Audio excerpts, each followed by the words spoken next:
Leekautorepair. So, got another video for y'all. I don't know why I'm like coming down this slow. Probably because of my tripod. So, let me stand back. So this is the 99 Cadillac Eldorado, the one I was working on in the video I just posted. I put the, what did I do? Put a vehicle speed sensor in. So I'm working on the next issue, and I'm going to be doing other issues. I'm trying to get this car ready. I want it to, maybe someone want to buy it or something like that. Who knows? I might want to drive it. I don't know. Either way, I want to get it ready where it can just be roadworthy, because not much really wrong with this car. I love this car besides the belt tensioner noise that need to get taken care of. So this next issue is got a check engine light, and I did write the code down if I can find it. This code is a P1660 with the cooling fan control circuit. So for this style car, or at least for as far as schematics, we got 3 relays. We got 1, 2, and 3.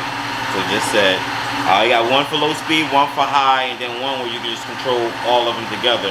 So I got my scan tool hooked up, and I just want to verify, because it does overheat a little bit. It just goes over like 3/4 of the way, and then it comes right back down, back and forth. It never goes to hot. And yes, I did check the I tested the head gasket for a combustion leak, and there's no combustion leak in the fluid, so we good. My fluid stayed blue, which is good. I did have a North Star that came up green before, but I'm good. So I'm gonna check the scan tool, and I'm gonna see if I want to see which fan is bad, period, because it doesn't like tell me. I didn't look up the definition of the code and the symptom, the steps or whatever, so I'm just gonna go off of common sense and the scan tool, and it won't be like, it'll just be basic checkings basically, and I won't be like yanking out any wires or like probing anything. Maybe in another video, not in this video. Usually with General Motors, if you go snooping around, you can find something, and anybody who work on General Motors like me, you know that's a true fact. So let's get to the car. Alright, so here's where the needle is. It's not bad. It's not over. It's where it needs to be. So turn that light off, and I don't kill the battery. But here we are on the scan tool. So it's probably going to be too bright. Probably not. Let me darken down the screen for you. Alright, so I'm at the screen I need to be. So you're going to hear this chiming noise. It's going to be annoying, but I'm going to breeze through this. This video literally going to only be for like a couple of minutes. So I'm at the main screen. If you had a Tech 2, the screen would be similar, but the background would be different color. So if I want to read the code, I can read the code, but I gave you guys the definition already.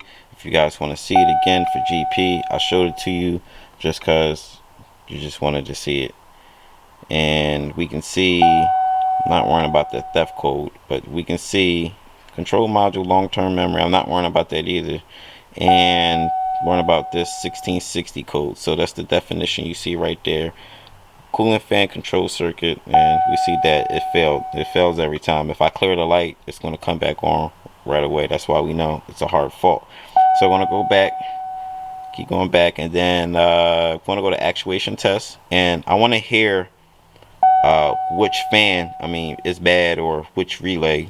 So we're going to go to engine output controls, and then going to go to fan relay, and then if we want to test low speed, I was going to do all of them. Let's do low speed first, just to see if we hear anything, and make sure your conditions is met, or usually when you're doing output tests, conditions got to be met. So let's hit on, and my stator changed to on right there, and the cooling fan should be activated. Now I don't hear anything, and you shouldn't hear anything either. I mean, you should, but it's not on, so that lets me know that possibility there could be something wrong with this relay. So let's make sure a process of elimination. Let's go back to the other relays. So let's go to the high speed relay and hit on. You hear something? I hear it. Let's confirm. You hear that noise? I don't like that sound.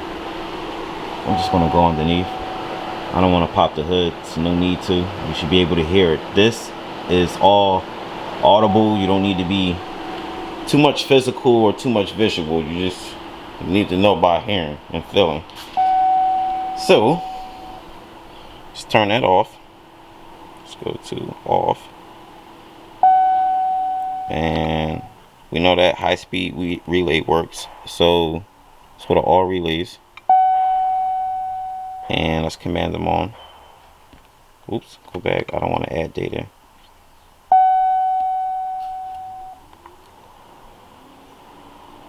Hear it? It works.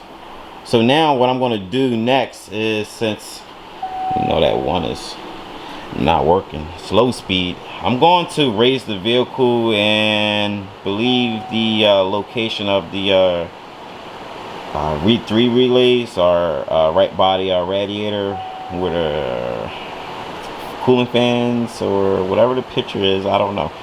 Let's get it up in the air and double check. So I spotted something you guys won't be able to see real good, but I'll be able to get some visuals. But to my knowledge, but from like my visual, it looks like these relays are like hanging out, and they look exposed, meaning like the plastic case of the relay is cracked.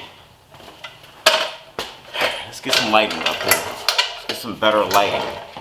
Probably won't be able to see that good. So if I'm looking, got the winding and everything, the coil was coming out, so obviously something up with this relay. So here's another relay, a second relay. I don't know which number. And this one is bad, look a little rusty in the inside. And we should have a third one right here. And look like the connector for the third one is just exposed. And I don't really see the relay. Probably, yeah, it feels like it's missing. There's nothing else up here. And on top of that, we got some connectors disconnected. I believe this might be just a dummy connector. And this one, I don't know, this is for probably another dummy connector. Yeah, we got a little issue. I gotta get some AC lines for this. It's good. Alternator looks okay. Oh, I know what that connector's for, the AC compressor. Cool. So now, I need a set of relays, 1, 2, and 3 relays basically, and get these where they need to be. So at least I figured out why my relay is not working. So this gotta be for the low speed connector. I'm sorry, for the low speed relay. Meaning as though if when I try to actuate it, it does not actuate. But I can get high speed relay and it'll come on all, because one of them control all and then one itself control the high speed. So it leaves this one with the low speed.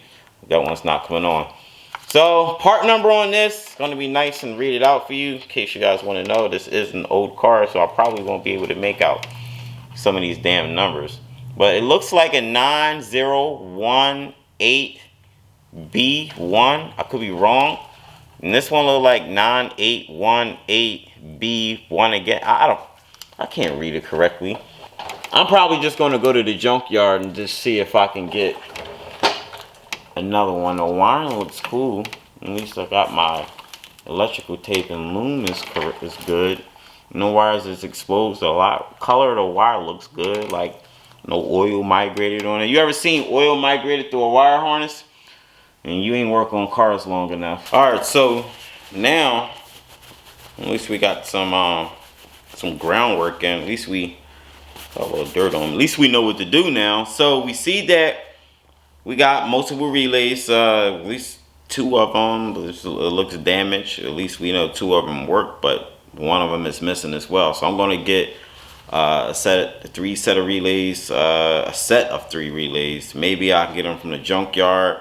I don't want to get those from the junkyard, but if that's the only way, then so be it. I'm going to try to run those numbers on Google, see what I can come up with, see if I can get something aftermarket, whatever.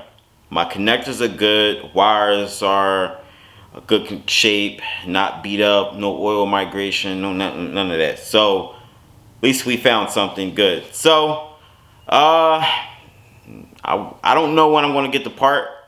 Whatever. At least we know it's that. So when it's done, it's done. So next I'm gonna find something else to do with this car. So next I'll probably worry about I do got some spark plugs I want to put in, and I don't know, it's other stuff. Oh, I gotta get this brake light situated. Either way, I'm gonna get this car where it needs to be, and I need to get some AC lines, correct AC lines for this vehicle.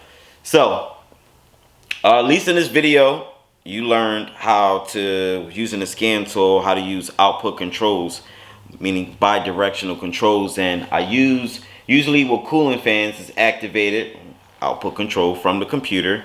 Anything that's from the computer, sometimes you can get away just doing like a process of elimination when you want to make your diagnostic a little easier, only if you have like real evidence that it's just obvious. It just comes from like educational conclusions, basically. I wouldn't say educational guesses. So made the comparison on a scan tool, did what I did, saw that we have an issue with one relay, located the relay. I always tell you, when especially with General Motors, if you can't find something, look harder, you're going to see something. And just me looking for the location of the relays, I was able to see that we got 2 exposed relays and 1 low speed connector exposed with no relay at all. So showed you guys how to use the scan tool. So Leekautorepair, any car questions, whatever, if you're in the Philadelphia region, surrounding counties, you need some service or whatever, be sure to email me. My email is in the about section. You want to get at me on Instagram, make sure you message me and let me know who you are. I'll be sure to greet you, so that way it's not like you're a stranger. You can always communicate with me whenever. That's that. So let me get out of here. I'll see you on the next video.